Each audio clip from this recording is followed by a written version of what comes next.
Hey traders, this is Blake Morrow with ForexAnalytix, and you're listening to the week ahead video for March 20th, 2022. Hope you guys and gals are having a great weekend. I actually have a lot to talk about this week because we've seen some pretty aggressive moves in the market. But before I do that, I have some housekeeping stuff, some pretty exciting stuff actually. First and foremost, if you guys haven't tried out ForexAnalytix, you should do so. It's $1 for 10 days. When you try it for $1, you get the premium service. It doesn't matter if you decide you want to go with the light version when you're finished. You still get the premium while you're trying it out for 10 days. But also make sure you download the mobile app. The mobile app is located on the iOS and the Google Play Store, the Apple Store, the Google Play Store. So check it out. You get all these great tools. You get our great community. For 10 days, jump in there. We probably have one of the most active trading communities out there in the markets. We probably do, and we've got multiple chat rooms. So get in there. It's always better trading with somebody. And speaking about, check out the Trader Funding Program. If you haven't checked this out, this is a way for you to also get ForexAnalytix for free for a certain period of time, depending on what access of account you try. But if you think you're a good trader, but you want to trade somebody else's money, you want to trade more money than maybe you would have had in your own trading accounts, trade it. Check out the Trader Funding Program. It's awesome. You can access multiple account values. All you have to do is pay an assessment fee, try the assessment. It is on demo. As long as you hit the prerequisites and you have an unlimited amount of time, you get ForexAnalytix and the community alongside with it. Then you can access bigger trading accounts. It's pretty awesome. If you want a video, there's a 2-minute video at the very bottom just to get more information about the Trader Funding Program. It is cool, and we've had a lot of people really take advantage of it. We've had people accessing live trading accounts after they passed their assessments. It's pretty awesome. Also, if you guys haven't seen this is a brand new link. This actually was released yesterday. Day of filming, Friday on the 18th. This is our Traders Summit event. It is coming up this next month. Register. It is free for you guys and gals to attend. We've got some great speakers coming up. You can actually see some of the speakers that we have: Jack Schwager, Jim Rickards, DiMartino Booth, Danielle, she's awesome, Peter Schiff, Mark Faber. A lot of great speakers are coming in. You can see there's a list of all of them, and we're still filling in the speakers as they're coming in. But register, get your seat. We do limit these seats because we have a license that we use to broadcast, and there's only so many seats available. When the seats are filled, you can still register. You're just not going to be able to watch it live. So get in there, do it, register. It's free. And it is next month. Even if you can't be there, you should register anyway, just in case.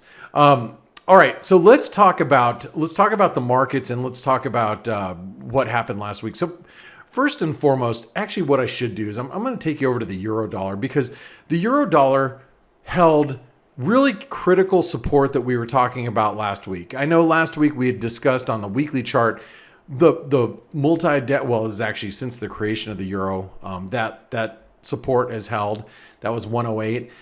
We found resistance at the 111.20 level, and even on Friday you can see how we pushed right back up there. I still think we're in a range.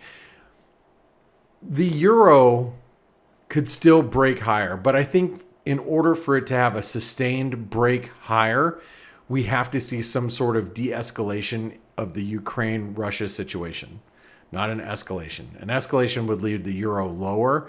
It's already trading heavy. And notice, just technically, I want to just focus on it technically, because you're going to have your opinions on how you feel things are going to play out as far as Russia and Ukraine go.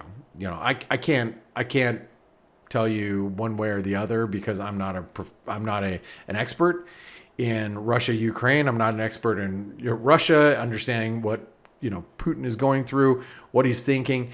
So I'm not even going to pretend to act like that. But what I will tell you is the euro technically has worked off all of the oversold conditions.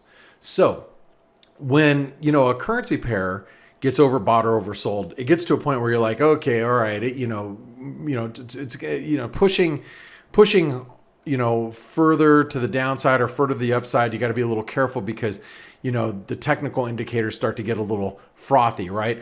Right now, we've worked off those oversold conditions. So now, in all actuality, we could actually see renewed interest to the downside. And the problem is if we break 108, that would be extremely negative for the euro and for the euro crosses too. You have to take a look at, it's not just the euro dollar, it's the crosses. And that's why you also are probably like focused on the dollar index. You're like, well, can the dollar index break 100? Look, it's going to be difficult for the dollar index to break 100 unless the euro is falling through 108. But that doesn't mean that the dollar can't perform better against other currencies, right? I know we've talked about the dollar in this ascending channel.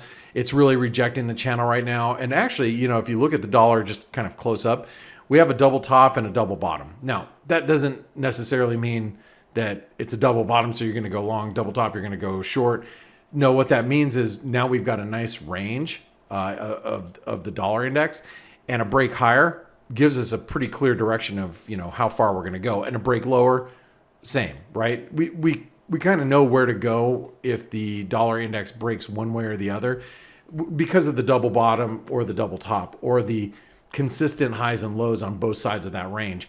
That means that any range expansion should measure pretty close to the same distance of the range. That's good news, knowing that and not knowing which direction we're going to go. I wish I was a fortune teller or somebody that uses, what are those, the crystal balls? Yeah. I wish I was one of those type of people, but I'm not. So I know where the break points are in the dollar index. And hopefully, if we start breaching the upper end or the lower end, we'll have a better sense of which direction we're going to go. Now, like I said, the dollar is predominantly going to be driven by the euro. But that doesn't mean that the dollar can't move independently against other currencies. So let's take a look at the sterling really quick. Last week, we talked about the divergence in relative strength as we were approaching 130.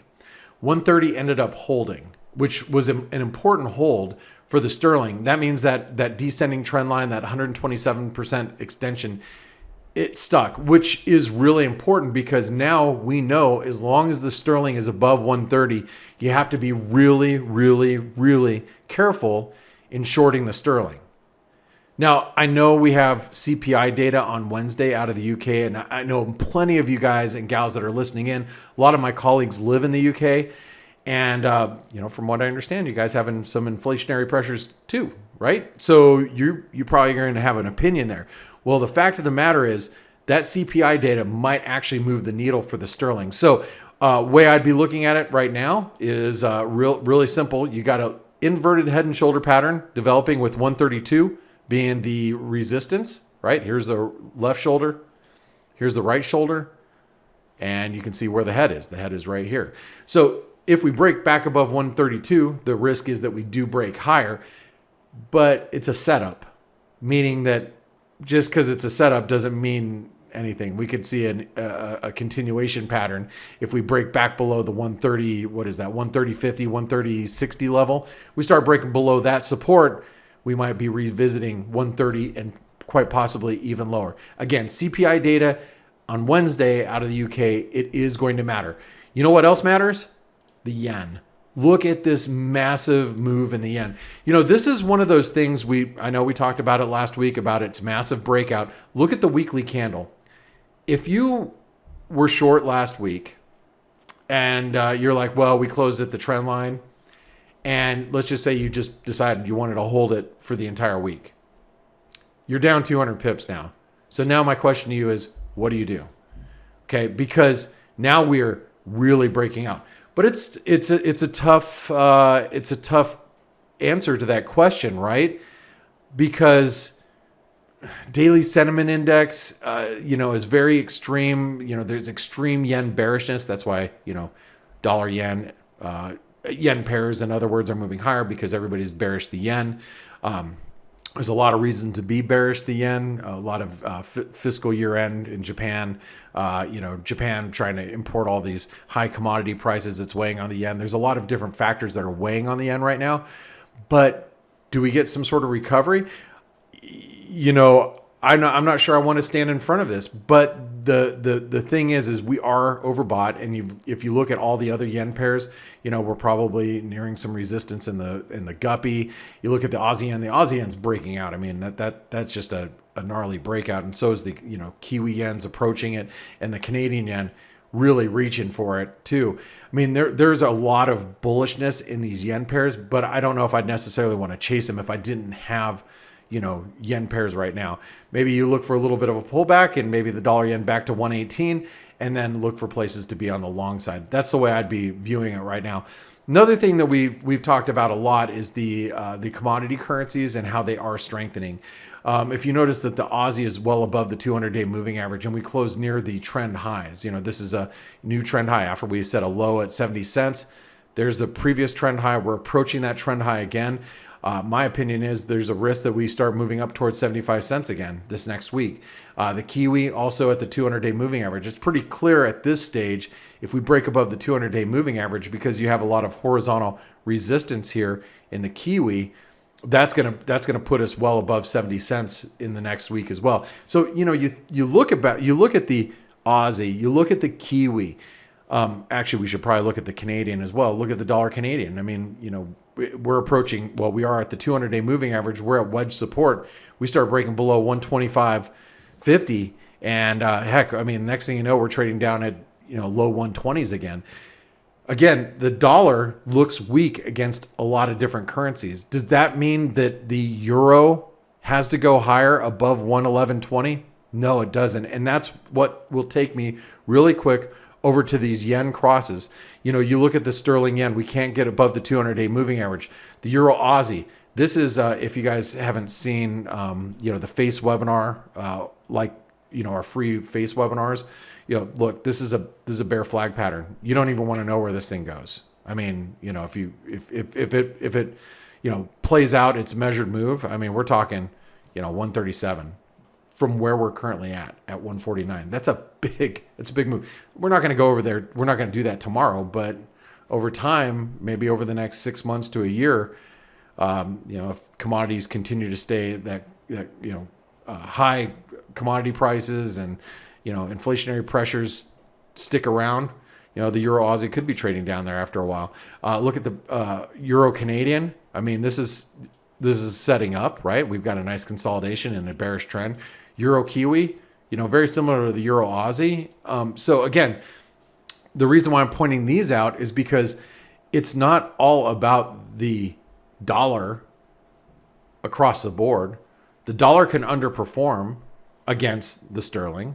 It can underperform against the Aussie. It can underperform against the Kiwi. It can underperform against the Canadian. And we could actually see the euro just stay below 111.20 because no one wants to buy euros because the ongoing conflict in Ukraine with Russia and quite possibly other nations coming into the fold and possibly NATO, who wants to own the euro? Well, you could see why the euro could stay pressured and other currencies still outperform. And that's something that you should be paying attention to going into the next couple of weeks. Now, there are some things that are happening this next week. And you know what I should do for you guys and gals? I should take a look at the S&P because I had a friend of mine who was texting me on Friday. He's like, oh my gosh, look at the market rally. It's quad witching and, blah, blah, blah. And I'm like, yeah, we have a double bottom. He's like, what? We have a double bottom. I'm like, yep, we got a double bottom. So double bottom right here, neckline right there. And that double bottom should take us, well, actually, we could probably do this because you can see how we broke and retested, right? So think about this really fast. There's your double bottom. There's your neckline. This is your extension. And you go, okay, well, we can go to 4,500.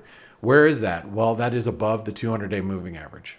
All right. And if you think about that from a Fibonacci standpoint, from the absolute high price to the low,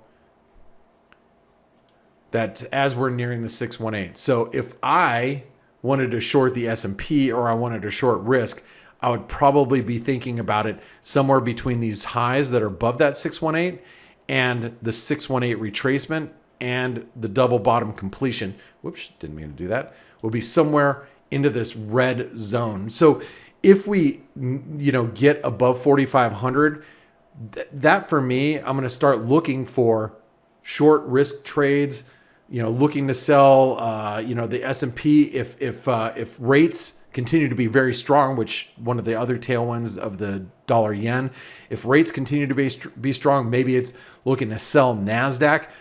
I'll be looking for the market to fade this strength as we get above 4,500, as we get above that 200-day moving average. I'm not sure if we're going to get there, but that's what I'm looking for. And what I'm looking for and what I get could be two totally different things. I like to think in my head, I wish these things would happen in the market, but they don't always happen the way that I plan it out. But you trade you plan your trade your plan, and that's kind of how it works in the markets. A couple of things that are going on this next week, and if you want to follow along in the ForexAnalytix program, you can also go to the calendar where it has investing.com's calendar. You can go there and check it out, or just let me talk a little bit about it. Next week we do have a lot of Fed speakers that are speaking. We have Fed Chairman Powell. We have Waller, who made some comments really channeling the inner Bullard. Waller is going to be speaking on Thursday. We have a couple other, I think we have a few other Fed members speaking, but we'll have to pay attention to those as we go throughout the course of the week. Just follow along during the F.A.C.E webinar, the free F.A.C.E webinar. By the way, the link to that is down below in the description. You can join us live every morning. Myself and the team will kind of brief you all on how we feel about the markets and who's speaking and what's going to affect the market for that day. If you guys don't attend that, you should. It's free, and it's 30 minutes of us and then another 30-minute of a great interview that Dale Pinkert puts together. You shouldn't miss any of those. And if you do miss it, subscribe to our YouTube channel down below. And then this way you can get a recording to those to that free webinar if you missed it that day, or the interview if you missed the market expert that you wanted to hear but you couldn't hear he or her, then go back and listen via YouTube. Also, a couple other things that are going on. We have the Swiss National Bank that it's actually Swiss National Bank, I was going to say, is raising rates. They're going to make a decision on rates. They're not expected to move on rates, but we'll see. We'll see what the Swiss National Bank does, especially with the recent weakness that we've seen in the Swiss franc. I don't know if they want to try to mess with that right now. They probably would love nothing more than the Swiss franc to weaken further. We have durable goods orders, which is good because it's durable goods, so it's good. Horrible dad joke. What can I say? The durable goods orders, it'll be really looked at and scrutinized because of the inflationary components inside of that. We have some PMI data. And at the end of the week, we have university consumer sentiment and inflation expectations, which will be really important. And I know 5,000 people being surveyed is not a big sample size, but whether you like it or not, the market responds to it. And we have German IFO that day. We have retail sales out of the UK, which a lot of people speculate retail sales are really going to start to slip here in the next quarter due to inflationary pressures, not just in the US and not just in the UK, but globally. Anyway, just some things to think about. Guys and gals, sorry, I hit my microphone. If you like this content and you like what we do here, please give us a thumbs up. Give my team a thumbs up for editing this on the weekend, for putting all this together. Subscribe to our channel so you don't miss any of this great content. And my name is Blake Morrow. I'll see you on the F.A.C.E webinar on Monday. Thanks for spending your time with me. I'll talk to you soon. Hey traders, this is Blake Morrow with ForexAnalytix. Thanks for stopping by our YouTube channel. Don't forget to like these videos, share them, and subscribe to our channel so you don't miss any of the content that we provide here for free. Thanks for stopping by. I'll see you in the next video.